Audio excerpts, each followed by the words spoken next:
नई बहू की जादुई सिलाई मशीन। कुमुद को सिलाई का बहुत शौक था। 2-4 दिन में ही उसकी शादी थी।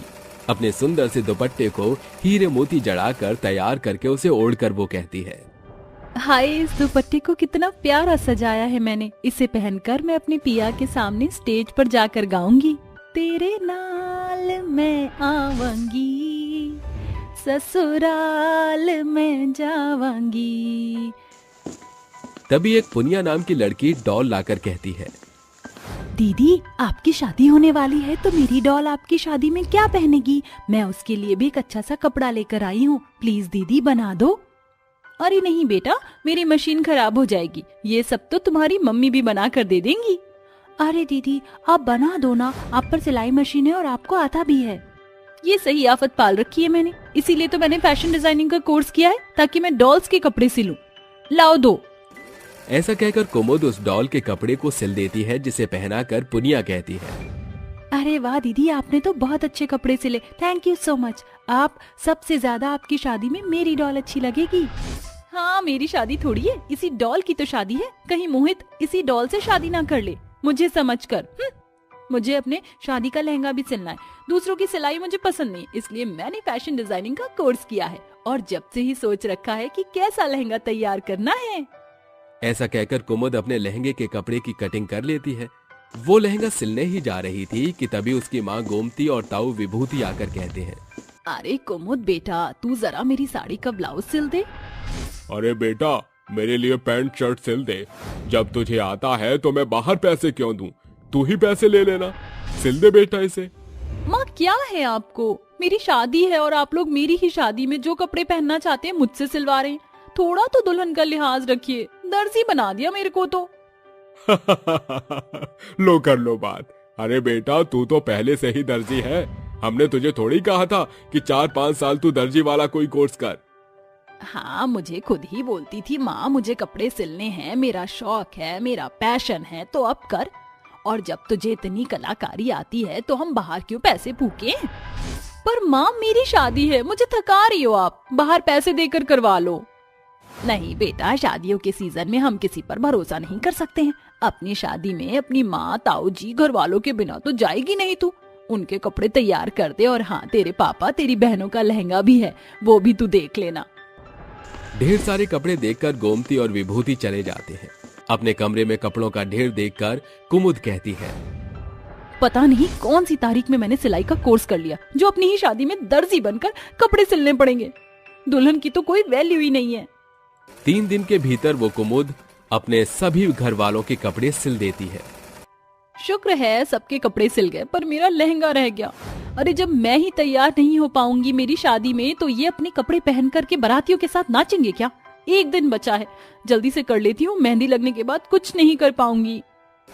ऐसा कहकर वो अपना लहंगा सिलने लगती है कि उसी टाइम कुमुद की मशीन चलना बंद हो जाती है और सुई टूट जाती है। नहीं नहीं, ये नहीं हो सकता। अपनी सिलाई मशीन से लहंगा सिलकर कैसे पहनूंगी? कल मेरी शादी है, लगता है मैं कुंवारी ही मर जाऊंगी। क्षण से जो टूटे कोई सपना, जग सोना सोना लागे, जग सोना सोना लागे, से लेना जब अपना दुल्हन वाला लहंगा। कुमुद परेशान होकर रोने लगती है। उसके पास ना कोई दूसरा लहंगा था, ना पैसे थे, ना वक्त था। जहाँ सभी नाच गा रहे थे और उसके हाथों में मेहंदी लग रही थी। मेरे हाथों में मेहंदी भी लग गई और मेरा लहंगा भी नहीं सिला, कल मेरी शादी कैसे होगी? उसकी परेशानी को देखकर उसकी मरी हुई दादी उसके सिलाई मशीन को जादू से सिलाई मशीन जादुई बनाकर कहती है, पोती की शादी में ऐसे नहीं देख पाई तो क्या हुआ, स्वर्ग से ही देख लूंगी, पर कोई अड़चन नहीं आने दूंगी। अब ये जादुई सिलाई मशीन हमेशा उसके काम आएगी। जिसके बाद उसकी पोती का लहंगा खुद ब खुद जादुई सिलाई मशीन से सिलने लगता है और तैयार हो जाता है। कुछ देर बाद जब कुमुद अपने कमरे में आती है तो देखती है, हे भगवान, मैं अपनी शादी में लहंगा कैसे पहनूंगी? मेरा लहंगा, और ये तो बिल्कुल वैसे बना है जैसे मैं चाहती थी। मेरी मशीन तो खराब थी, कैसे हुआ? किसने किया? बेटा, थोड़ी देर रेस्ट कर ले, कल तेरी शादी है, बहुत थकान होगी। गोमती के कहने पर कुमुद सो जाती है। उसे ये समझने का समय ही नहीं मिलता कि ये सब कैसे हुआ। अगले दिन अपना चमचमाता लहंगा पहनकर नाचते हुए वो स्टेज पर आ जाती है। उसे देखकर दूल्हा मोहित दिल पर हाथ रखकर कहता है, हाय क्या मेरी कुमुद है। हाँ दूल्हे राजा। कुछ ही देर में दोनों की धूमधाम से शादी हो जाती है, जहां फूलों की बहार से उसके ससुराल वाले उसका स्वागत करते हैं। थोड़े दिन बाद उसकी नंद पाखी कॉलेज जा रही थी। उसकी ड्रेस फट जाती है। नहीं भगवान, मेरी इतनी महंगी 5,000 रुपए की ड्रेस फट गई। अब फैंसी ड्रेस कंपटीशन कैसे जीत दूंगी? माँ तो पैसे भी नहीं देंगी। अरे दीदी आप रोइए मत, भूल गई आप कि आपकी भाभी एक फैशन डिजाइनर है। ठीक है भाभी, कर दीजिए फिर, बस 1 घंटा ही बाकी है। जिस तरह से फटा है इसमें एक्स्ट्रा पीस लगेगा। मुझे इसके लिए पास वाली मार्केट से मैचिंग का कपड़ा लाना होगा। तुम चेंज कर लो, मैं आती हूँ। कुमुद मार्केट जाती है। उसकी नंद वो ड्रेस सिलाई मशीन पर रखकर चली जाती है और जादुई सिलाई मशीन जादू से उसकी ड्रेस को पहले जैसा बिल्कुल ठीक कर देती है। कुमुद जैसे ही अपने कमरे में आती है तो उस ड्रेस को बिल्कुल नया का नया पाती है। हे भगवान, मैं तो मार्केट गई थी तो ये ड्रेस अपने आप सिली कैसे? ऐसे ही मेरी शादी के दिन हुआ था। भाभी ड्रेस तैयार हो गई क्या?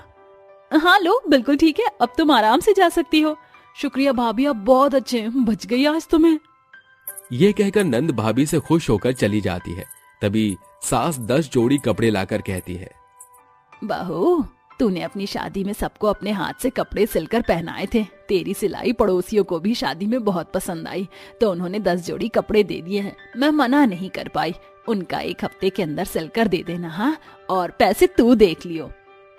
ठीक है माँ जी, मैं कर दूंगी। चलो अच्छा है, जो पैसे आएंगे उनसे मैं मोहित के लिए तोहफा ले आऊंगी। कुमुद 2 जोड़ी कपड़े जैसे तैसे सिल लेती है। फिर घर के कामों में उलझ जाती है। वो सीढ़ी से उतरती है कि उसके सीधे हाथ में चोट लग जाती है। वो डॉक्टर के पास जाती है, जहां डॉक्टर उसे 1 हफ्ते तक सीधे हाथ से काम करने की मना करता है। और कुमुद कहती है, मैं घर में किसी को भी पता नहीं चलने दूंगी कि मेरे सीधे हाथ में लग गई है। पल्लू से अपने प्लास्टर को छुपा लूंगी, पर घर के काम और बाकी के कपड़े कैसे सिलूंगी? कुमुद जैसे ही घर पहुंचकर अपने कमरे में आती है तो सारे कपड़े उसे सिले हुए मिलते हैं, जिन्हें देखकर वो कहती है, अरे पैंट शर्ट सूट ये सब तैयार कैसे हो गए? मैंने तो इनकी कटिंग भी नहीं की थी। मुझे ऐसा क्यों लगता है कि मेरी गैर हाजिरी में कोई मेरे सारे कपड़े सिल देता है, और मेरे शादी का लहंगा भी ऐसे ही सिल गया था। कैसे पता करूं? कुछ समझ नहीं आ रहा। आप जो भी हैं मेरे सामने आ जाइए।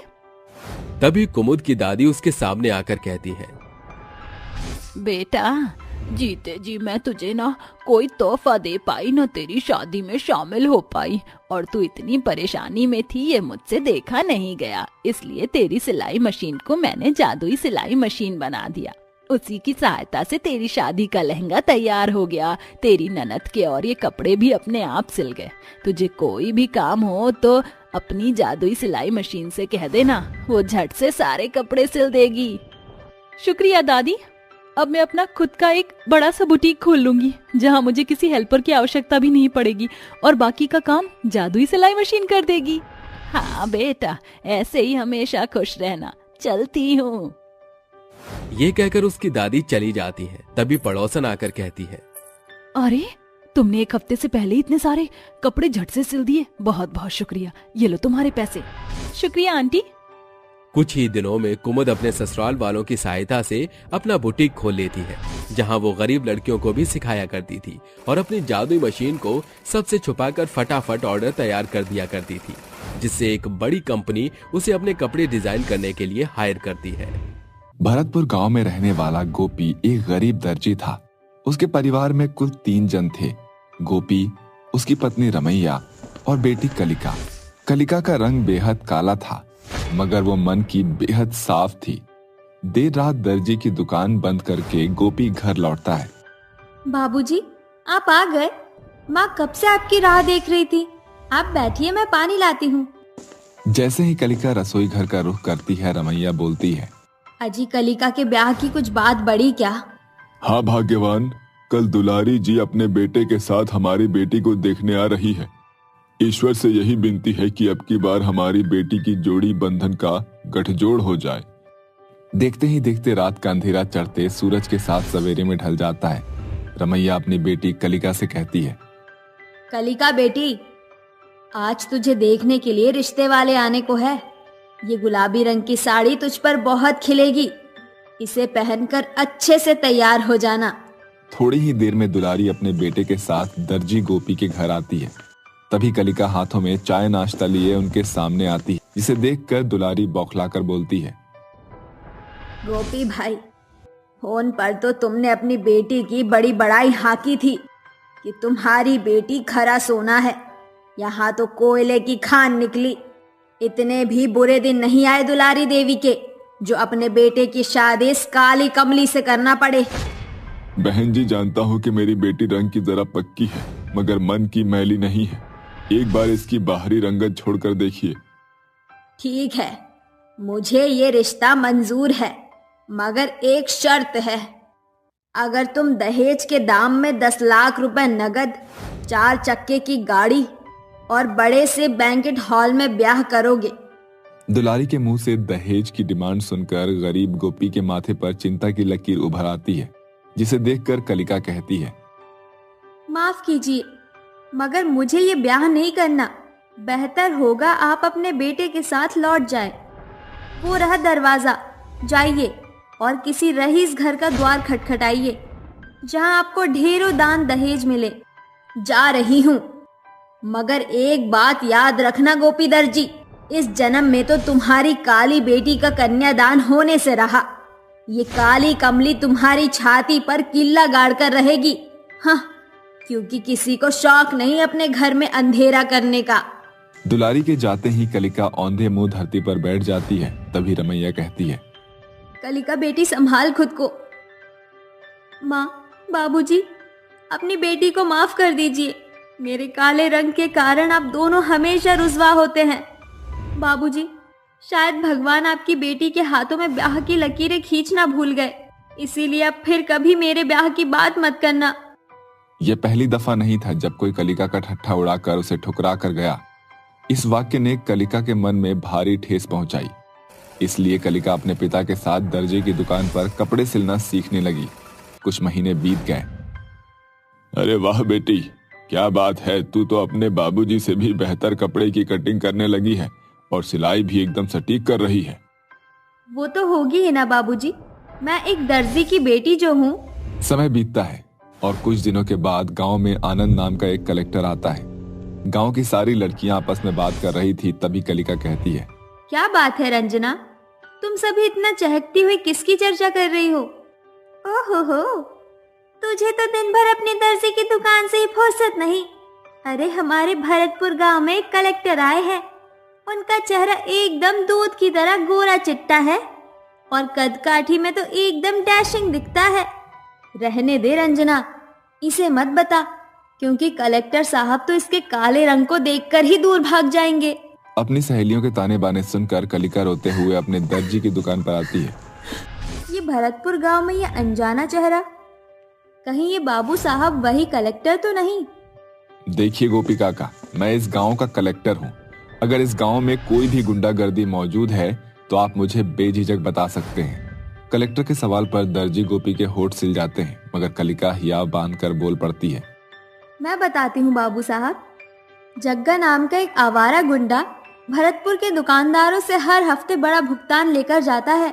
इसीलिए हम गरीब साल भर के मेहनत के बाद भी गरीबी की मार झेलते हैं।